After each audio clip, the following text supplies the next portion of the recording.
The last type of problem in 3.1 is absolute value problems. So when we're talking about absolute value basically means the distance that something is from 0. So if we have an absolute value of x equals 5, we're looking for values of x such that the distance from 0 is 5. So if 0 is here, 5 is, of course, 5 units from 0, but negative 5 is also 5 units from 0 in the other direction. So there are two solutions to this. X could equal 5, or x could equal negative 5.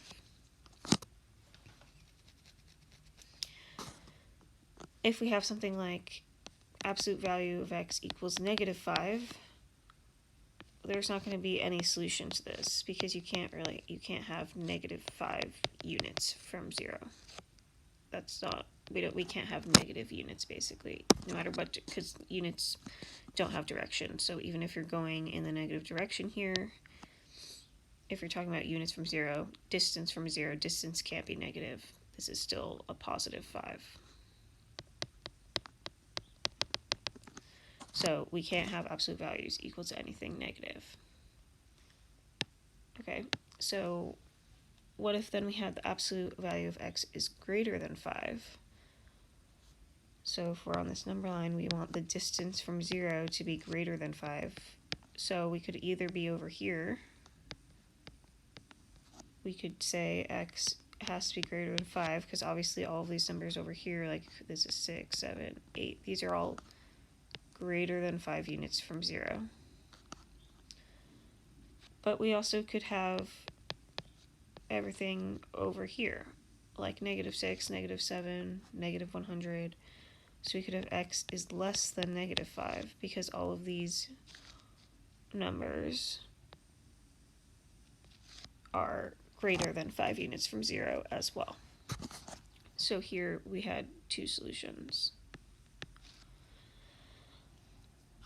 So let's talk about how to solve like a little bit more complicated ones. When I see an equation like this with an absolute value, the first thing I want to do is just get my absolute value alone by itself. So I'm first going to subtract that 6, divide by 2, and so I have the absolute value of 4x plus 1 equals 3. Now let's look back up here. What do we do when we have the absolute value of x equals something? We had two solutions there. So the same thing down here, same situation. Here we can't just ignore those absolute values and start solving for x. We have to take into account those absolute values and look for, we basically want 4x plus 1 to be 3 units from 0. So we could either be 4x plus 1 equals 3, or 4x plus 1 equals negative 3. And then now we're left with these two linear equations that we know how to solve, and we just solve each of them. So here we have 4x equals 2, x equals 1/2, and then here we have 4x equals negative 4, x equals negative 1. So this is our solution, x equals 1/2 or x equals negative 1.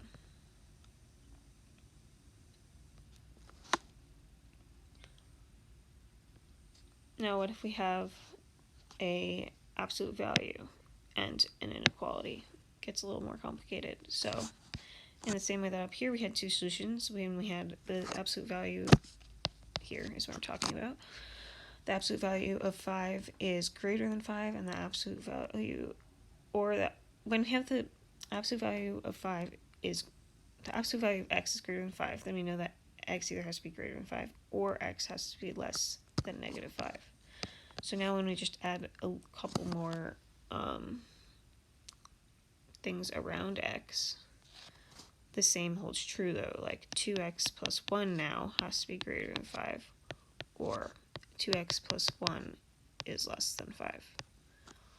So when we see that absolute value, we're going to think there are two cases. It could either be below 0 or it could be above 0.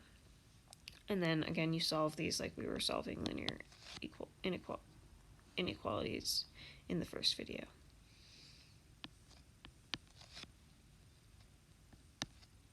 So x is greater than 1/2, or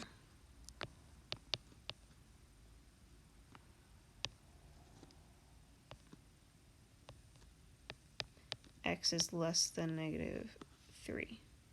So if I were to graph that, negative 3 here, 1/2 here,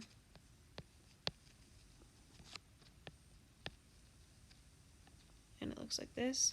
The reason that we have 2 places is if I pick any of the numbers up here in this half, like let's say I picked 3 and I plugged 3 in, 2 times 3 plus 1 equals 7, and the absolute value of 7 is greater than 5. But let's say I picked a number down here, let's take negative 5, 2 times negative 5 plus 1 equals negative 9. The absolute value of negative 9, so negative 9 is less than 5, obviously, but the absolute value of negative 9 is 9, and 9 is greater than 5. So this is, and then we have this in graph form and we have this in inequality form. If I want to put this in interval form, I would do negative infinity to negative 3 union 1/2 to infinity.